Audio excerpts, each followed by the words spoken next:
Despite its rich array of energy resources, the Eastern Africa-Southern Africa-Indian Ocean region faces serious energy challenges. Around 630 million people lack reliable access to energy, and 790 million people still rely on solid biomass for basic energy needs. By raising business costs, these major setbacks hinder the competitiveness of the region. There are really a lot of challenges. One of the main challenges is energy poverty. And also we are dependent on biomass resources, and really there is also excess system loss in modern energy sources. That is inefficient generation, transmission and distribution of energy. These are the major challenges, and the other one is the institutional challenges. That is a very low institutional capacity, human capacity, and also technological capacity. These are really very, very big challenges in Ethiopia. On the energy level, our main source of energy is KPLC here in Kenya. We rely most of it on it. We don't have a backup plan for this business. So most of the time we rely on KPLC as a source of our energy. So most of the time we face some challenges, like we may face blackout without a notice, and that one will slow our production. As you see, our machine most of the time, if without power, we are not running. So it renders the services, no services are being rendered now from there. So that's the main challenge. Another challenge is sometimes when it's raining, like the rain season, we may experience also blackouts. And another challenge we are facing is the tariff. The tariffs are very high. Sometimes you may get your bill, you compare with your production, you find that you are making loss, or you cannot meet the production, or you cannot be able to pay the bill and pay the employees. While generation capacity has significantly increased over the recent years, with major power generation projects coming on stream within the region, this nascent market is still in early stages. Challenges still remain regarding universal energy access and availability of infrastructure to tap into renewable resource. Regional economic communities have consistently assisted their member states to tackle these problems through various energy-focused programs. The project on enhancement of a sustainable regional energy market in Eastern Africa, Southern Africa, Indian Ocean region, ESREM, funded by the European Union with a €7 million budget, is one such game-changing project seeking to boost regional and cross-border energy trade within the coming years.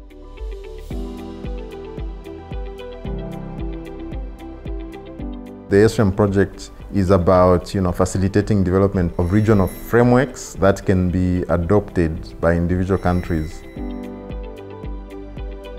As regulators, we came together to harmonize our policies, harmonize our regulations, and also to look at ways in which we could harmonize the legal frameworks. Regional economic communities and other specialized institutions like the Eastern African Power Pool, the Southern African Power Pool, they have come together, so that they work together in terms of developing the regulations and policies that are needed to develop the energy sector at a regional level. And secondly, the ESREM project has also done a lot in terms of facilitating capacity building for all the stakeholders in the region. And thirdly, the project has also managed to develop a harmonized framework for the regulation of the energy sector in the region, which is very key for the development of the sector.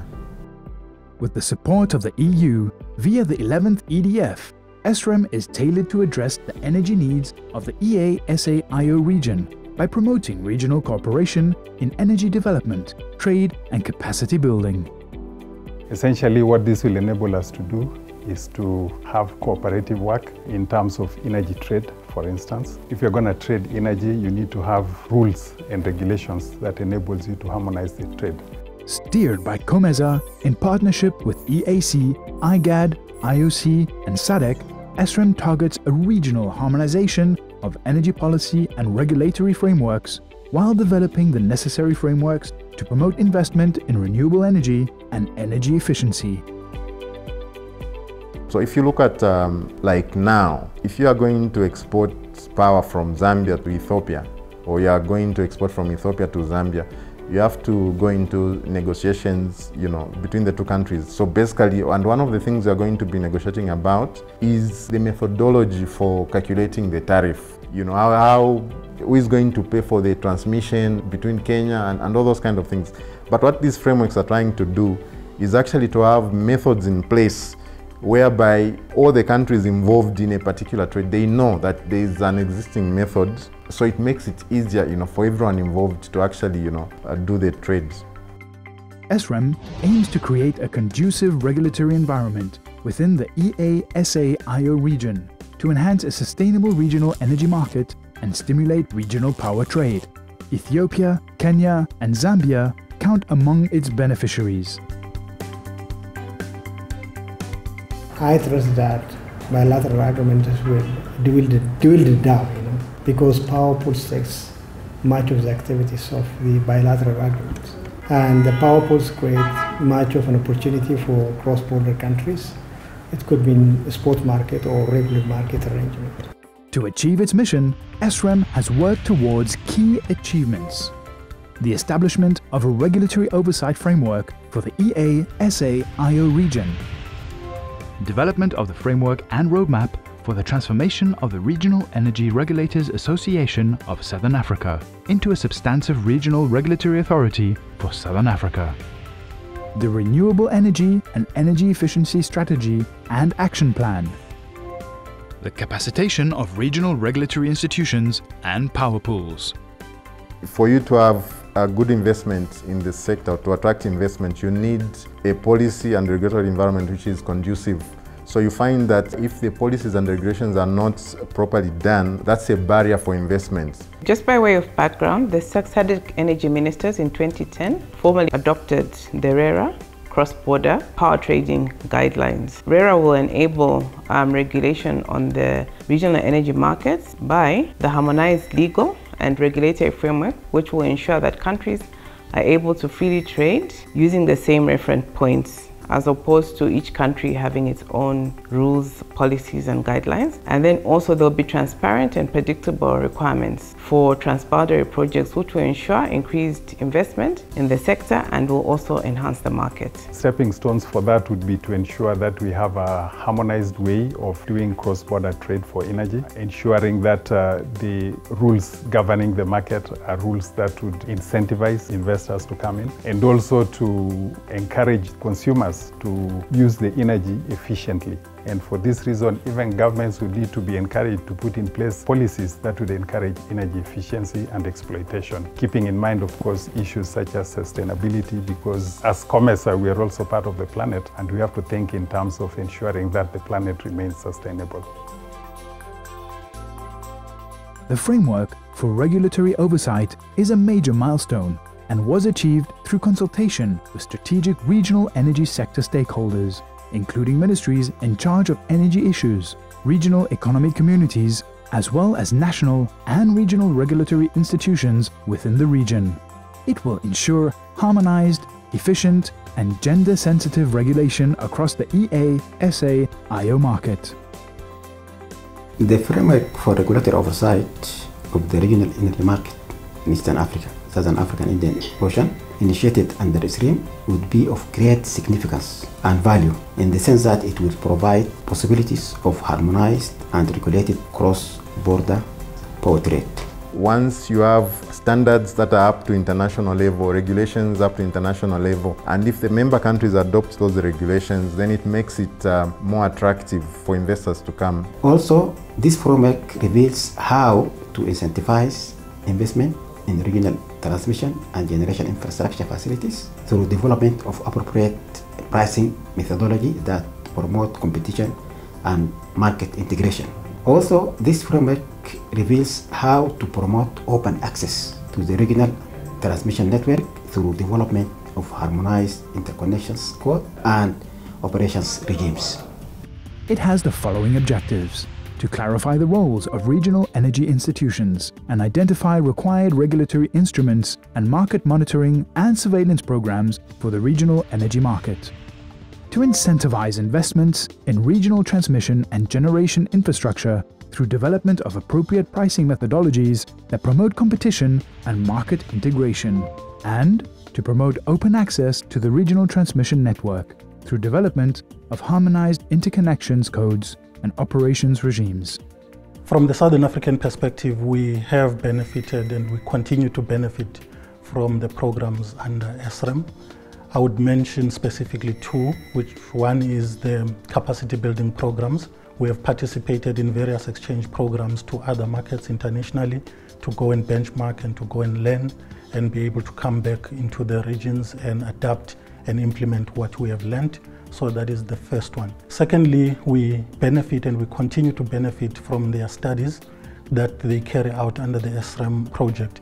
To mention just one of them, it is around the roadmap and the framework for developing a regulatory authority, a regional regulatory authority in the SADC region, and that is work that is currently ongoing. The implementation of the outcomes of their studies are currently ongoing. The overall idea is that once you make the environment conducive, for example, if investors who are coming in the country, they know exactly what to expect, that the environment is stable in terms of the policies, the regulation, they are not going to change overnight. They know that the framework for calculation of tariffs in the energy sector is there, it's clear and it's transparent. And then they also know that once they come into the sector, they have the opportunity to export power, to another country, for example. That is what attracts the private sector to come.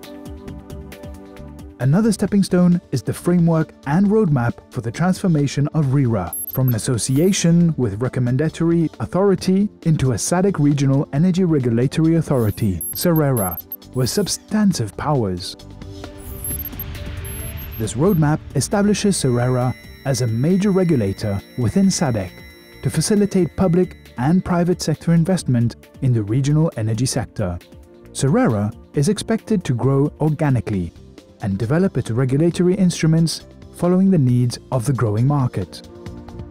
The transformation of RERA to SRERA is an important evolution in regulating the energy market because firstly, RERA as an association does not have the mandate to provide regulatory oversight over the regional energy market. So with SRERA coming on board, there'll be a clear legal mandate over transboundary projects and cross-border trading. For example, we have cross-border or bilateral projects. That will take a while because each country, I think, has their own rules, regulations, the sovereignty. You have, for example, the Patoka Gorge project between Zambia and Zimbabwe. Both countries have their own rules, regulatory framework, and it will take a while before I think both governments agree. But when you have this regional authority that has the mandate over the region, then you're able to benefit from those rules, regulations, policies, and procedures. So by the transformation, there is a recognition for a regulator that will be able to preside over cross-border trade of energy and approval of transboundary projects. It also recognizes the need for harmonization of legal and regulatory frameworks in order to enhance energy markets. SRERA will provide investor confidence in the energy market and spur increased investment in the interconnection, generation, and auxiliary infrastructure.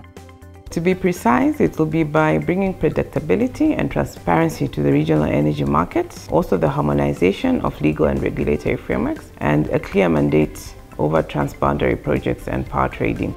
This will in turn increase regional trade and provide necessary structures for the interconnection of the SAPP market with other regional markets such as the EAPP and NAPP.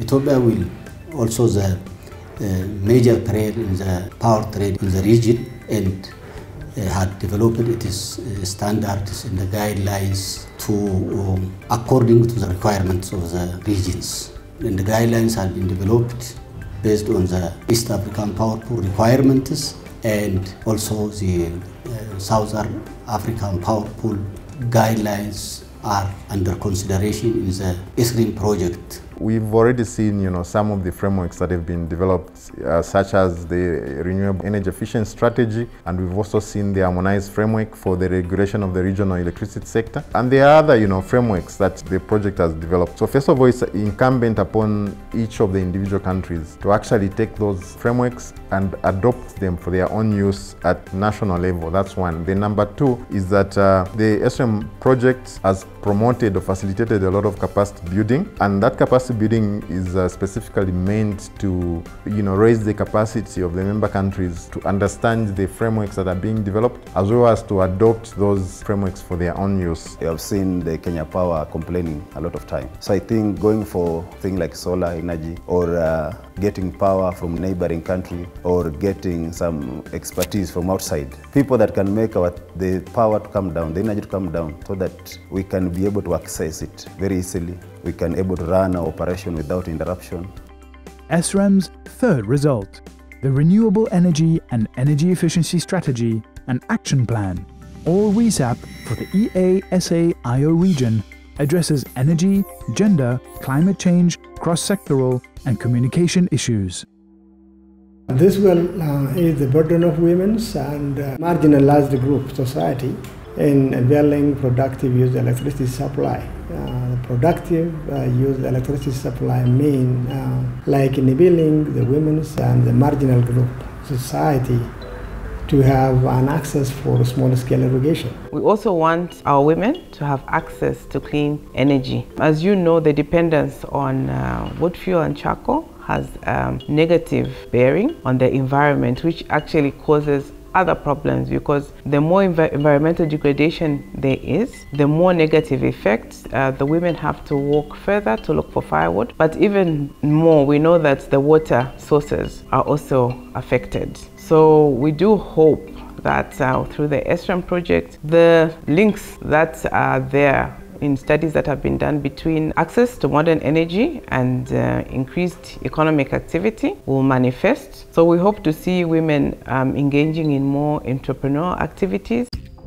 Elaborated through comprehensive report reviews, field visits, and stakeholder consultative workshops across SADC, EAC, and IOC member states, RESAP is a synthesized regional framework that will guide EASA-IO members to develop or enhance their own renewable energy and energy efficiency strategies and action plans. We have what we call a framework consultant within the project, and one of the objectives of that framework consultant is actually to help countries domesticate the frameworks that are being developed at regional level. So it means that member countries have the liberty to actually approach the ESREM project and ask them for specific assistance to help them domesticate all the frameworks, the policies, the regulations that have been developed. RESAP will act as a catalyst, boosting renewable energy and energy efficiency ventures throughout the EASA-IO region through harmonized structures for cross-border trade. We do have a vast potential of renewables. We do have a huge potential of hydro, huge potential of geothermal, wind and solar, and of course biomass. So if we are able to develop this potential and actively participate in the regional market, we can be highly benefited from this initiative and also play a central role in integrating the regional electricity infrastructure.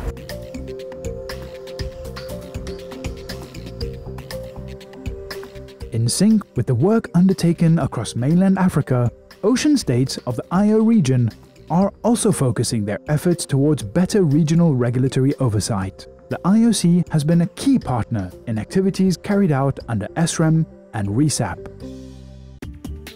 With the approach of Horizon 2030 and a global momentum towards renewable energy, the EASA-IO region, with the support of the EU, has initiated game-changing stepping stones through ESREM. ESREM is boosting future regional energy trade and enabling innovations to address the region's energy challenges. There's very many opportunities. The energy resource base in Africa is fairly large. The problem is that it has not been exploited. And for it to be exploited, we need to have investments. So opportunities are there. but we need to have rules and regulations in place that will facilitate investors who want to invest in this. Good examples would be like in hydro. There is the Inga in the Congo, which I think has been talked about for a very long time, but the investments have not been flowing into this region. So if there's a way that investments can be facilitated to flow here, we'd be able to exploit the hydro potential there. If you look at some of the latest developments in solar technology, solar PV is a disruptive technology that is taking root in many countries now. And what we need is to have rules in place, we need to have laws in place, and policies, appropriate policies that would enable investors to come in to help us exploit these energy resources, which would therefore improve access to energy for the people of the region. The major solution should be just, we have to focus on the other renewable energy sources, diversification of energy sources such as wind, which is a very big 100 gigawatts potential. And also we have a very, very good solar potential in Ethiopia. Also there is also geothermal potential.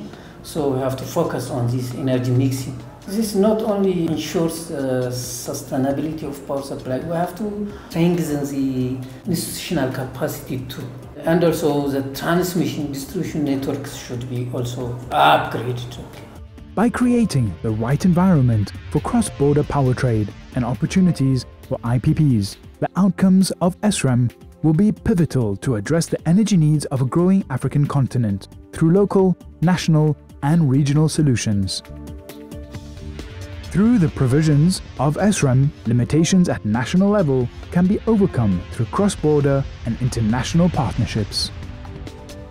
The region has a number of potential investments in projects across borders. I did mention the Batoka hydropower project between Zambia and Zimbabwe, but we also have the Zizawona, which is the acronym encompasses Zimbabwe, Zambia, Botswana, and Namibia, a transmission project, just to name a few. But these projects have taken long to be realized because of the uncertainties in the current regulatory framework in different countries. So by regulating through a regional regulator, these projects will promote cross-border investments and also promote competitiveness because they now focus on the bigger regional markets and individual country markets. So even if Zambia, Zimbabwe, for example, is seen to be risky, because we're now looking at the region, it will be more attractive as an investment. As the world moves away from carbon-based energy fuels, ESREM's objectives and actions are a leap into the future of the ESAIO energy sector.